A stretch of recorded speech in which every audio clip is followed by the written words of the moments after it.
تو یہ غریب نواز کا کرم نہیں تو اور کیا ہے کہ ان کے نام پر جو تو ہم نماز مغرب اتنی کثیر تعداد میں ادا کی، اور ہم سمجھتے ہیں کہ اس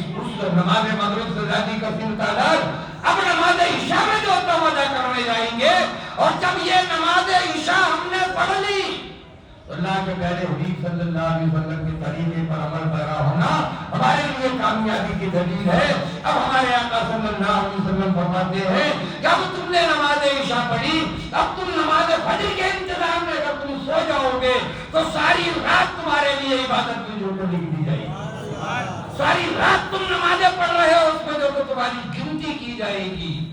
اب ساری رات اس رات کے درمیان میں عشاء سے فجر کے درمیان میں اگر ہمیں غسل کی حاجت ہے لیکن نیت ہے ہماری کہ ہم نماز فجر پڑھیں گے تو عبادت میں داخل ہو گئے۔ یہ عظیم نعمت اگر موت کو سمجھتے ہو تو اللہ کے پیارے حبیب صلی اللہ علیہ وسلم کی پیاری پیاری سنتوں پر اے مسلمانوں عمل پیرا ہو جاؤ اور نمازوں پر قائم اور دائم ہو جاؤ۔ دیکھو موت جو تو ہمارا کچھ نہیں بگاڑ سکتی، موت سے کس کی رسوگاری ہے، آج اس کی تو کل ہماری باری ہے۔ موت سے ڈرنا کیسا؟ موت سے ڈرنا نہیں ہے بلکہ ہمیں یہ سمجھنا ہے کہ اللہ نے جب یہ عظیم نعمت ہمارے دوستوں سب سے بڑا احسان کب جتایا، کہا کہ تجھے میں نے اب موت دے دی، اب بھی تو اللہ کی نعمت کو جو تو جھٹلائے گا، اللہ کی نعمت سے دور بھاگے گا کہ نہیں اللہ کی نعمت کچھ نہیں ہے، معاذ اللہ استغفر اللہ، اس سے بڑی اور کون سی نعمت ہوگی؟ جب موت آئے گی تو دیدار الہی نصیب ہوگا، اور جب قبر میں ہم تشریف لے جائیں گے تو آقا دو جہاں نبی کریم صلی اللہ علیہ وسلم کا دیدار نصیب ہوگا۔ مسلمانوں تو آپ دیکھی نہیں دل ہے پہچانتا، قبر میں آئیں گے جب میرے مصطفیٰ اٹھ کے کہوں گا با احترام تم پہ لاکھوں درود و سلام۔ اب دیکھیے سرکار غریب نواز کا معاملہ تو یہ بھی سننا چاہتے ہوں گے نا، سرکار غریب نواز کا جو شکم مادر میں جو تو لا الہ الا اللہ محمد رسول اللہ پڑھنا، یہ پہلی کرامت ہے نا۔ شکم مادر سے جب آپ دنیا میں تشریف لائے، سرکار غریب نواز جب ماں شکم یعنی پیٹ، ماں کے پیٹ سے جب دنیا میں تشریف لائے تو آپ کو مجھ سے پہلے جو خطاب کیا گیا عبد المقتدر قادری صاحب کا، انہوں نے کہا کہ کھانا کھلانا، لنگر لٹانا، یہ کچھ شعور میں آنے کے بعد غریب نواز نے نہیں کیا۔ ارے جب آپ کی عمر جو تو 3 برس کی ہوئی ہے، جب ہلکا پھلکا سمجھ میں آنے لگا تو آپ نے جو تو لوگوں کو جو تو اپنے گھر اپنے دوستوں کو بچوں کو لانا اور کھانا کھلاتے رہے، اپنے ساتھ کھانے پر رکھنا، 3 سال کی عمر سے کھانا کھلانا شروع کر دیا۔ یہ کھانا کھلانا جو تو کیا کم ثواب سمجھتے ہو کیا؟ اب صحیح کہا، مہمان گھر میں آ گئے نا کہیں سے جب تو ہم منہ ٹیڑھا کر دیتے، ہماری بیوی منہ ٹیڑھا کرتی تھی، ذرا اس کے لیے روٹیاں پکانا پڑیں گے، کرتی یا نہیں کرتی؟ لیکن اسے ہم نے بتانا ہے کہ مہمان جب تشریف لایا ہے گھر میں تو وہ ہمارے ساتھ ہمارے گھر میں رزق لے کر آیا ہے، وہ ہمارے گھر کا کھانے کے لیے نہیں آیا، ہمارے گھر میں اس کا رزق تھا وہ کھانے کو آیا، لیکن دوگنا دے کر جائے گا اللہ تعالیٰ اس کے دوپہر میں ہمارے گھر میں دوگنی برکت عطا فرمائے گا، لہذا اس کی مہمان نوازی کی جائے، اسے کھانا کھلایا جائے۔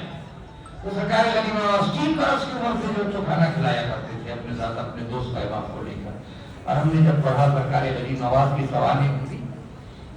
تو ہم نے دیکھا کہ سرکار غریب نواز نے بچپنے میں کھیل کود نہیں کی،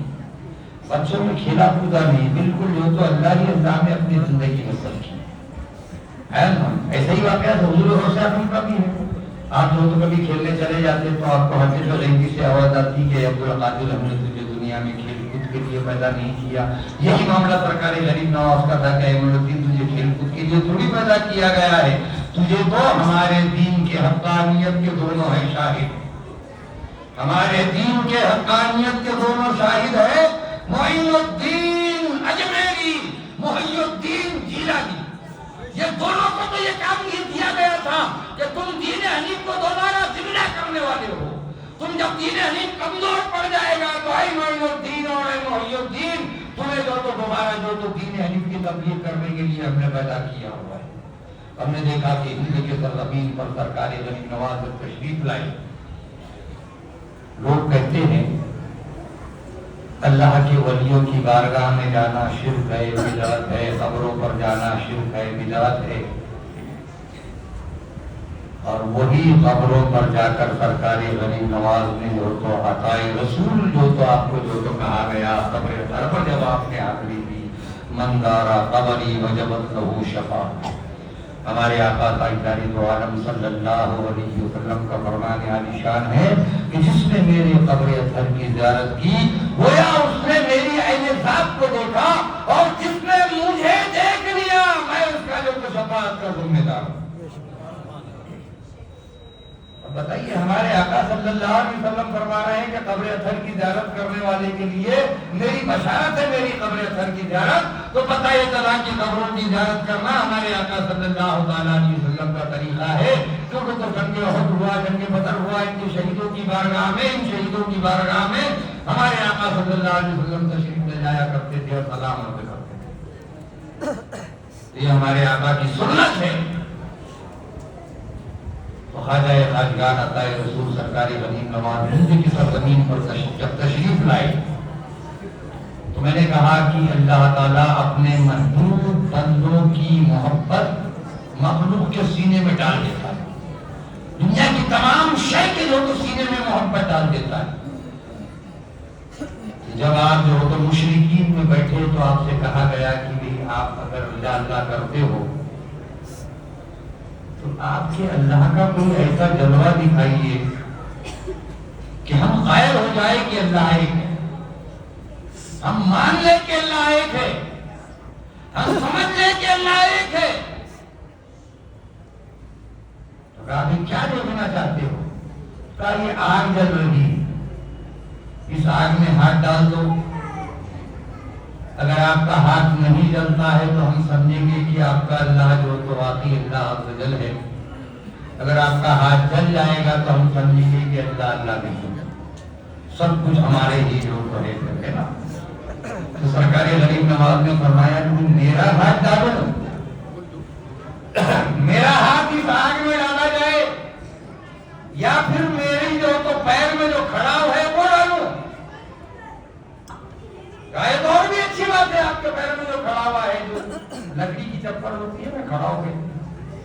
اپنے خادم سے جو تو اپنے پیر سے کھڑا ہوا نکالا, اس کے ہاتھ میں دیا, کہا جاؤ اس آگ میں لے جا کے ڈال دے.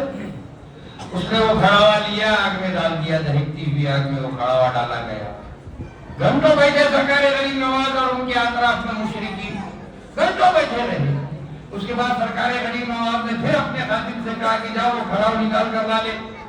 وہ خادم گیا, آگ میں ہاتھ ڈالا, وہ کھڑا ہوا نکال کر لا لیا. نہ خادم کا ہاتھ جلا نہ کھڑا پر جو تو آگ نے کوئی اثر کیا. ارے جب سرکار غریب نواز کی چپل جو تو آگ نہیں جلا سکی تو یہ فرمان الہی ہے نا کہ میں مخلوق کے جو تو دنیا کے ہر شے کے سینے میں اپنے محبوب بندوں کی محبت ڈالتا ہوں. تو سمجھ میں بات یہ آئی کہ محبت جب ڈالتا ہے اللہ تعالیٰ تو آج بھی اپنے اللہ کے محبوب بندوں کا کچھ نہیں بگاڑ سکتے. مسلمانوں تو ہمیں اللہ کے محبوب اگر بننا ہے تو ہمیں اتباع رسول عربی سرور کائنات صلی اللہ علیہ وسلم کرنی ہوگی. اور ہم اگر غریب نواز کا جشن منا رہے ہیں تو مسلمانوں غریب نواز نے جو کیا وہ ہمیں اور آپ کو کرنا ہے. غریب نواز کو اگر خوش کرنا چاہتے ہو تو غریب نواز کی جب سوانح عمری پڑھو گے تو سمجھ میں آئے گا کہ غریب نواز نے اپنی زندگی میں کبھی نمازوں کو ترک نہیں کیا, کبھی نمازوں کو جو تو آپ نے قضا نہیں کیا. اللہ کی بارگاہ میں جو آپ نمازوں کو قائم کرتے رہے اور سنت رسول کے پیروکار رہے تو اللہ ان سے راضی ہوا, وہ اللہ سے راضی ہوئے. تو آج دنیا جو تو سرکار غریب نواز کو خواجہ خواجگان عطائے رسول کہہ کے پکار رہی ہے. اور وہاں اس بارگاہ میں جا کر جو ہم جاتے ہیں تو اللہ کی بارگاہ میں جو تو ہمیں یہ دعا کرنی چاہیے کہ اللہ ہم سب کو تیرے ولی کامل سرکار شہزادہ امام حسین علیہ مقام علیہ الصلوۃ والتسلیم کے شہزادے سرکار غریب نواز کے صدقے اور قبول ہمیں نواز دے اور ہم تماموں کی جھولی کو بھر دے. اور یہاں پر بھی جو ہمیں یہی دعا کرنے کے الہ العالمین ہم تماموں کو غریب نواز کا صدقہ عطا فرما اور غریب نواز کے نقش قدم پر چل کر تیری بارگاہ میں سجدہ ریز ہونے کی توفیق عطا فرما. الہ العالمین ہم تماموں پر اپنی رحمتوں کا نزول فرما. ہمارے ملک ہندوستان میں امن و امان عطا فرما, امن اور شانتی عطا فرما. الہ العالمین ہم تماموں کو تیرے پیارے حبیب صلی اللہ علیہ وسلم کی پیاری پیاری سنتوں پر عمل پیرا ہو کر نمازوں کی توفیق عطا فرما. عشق رسول, محبت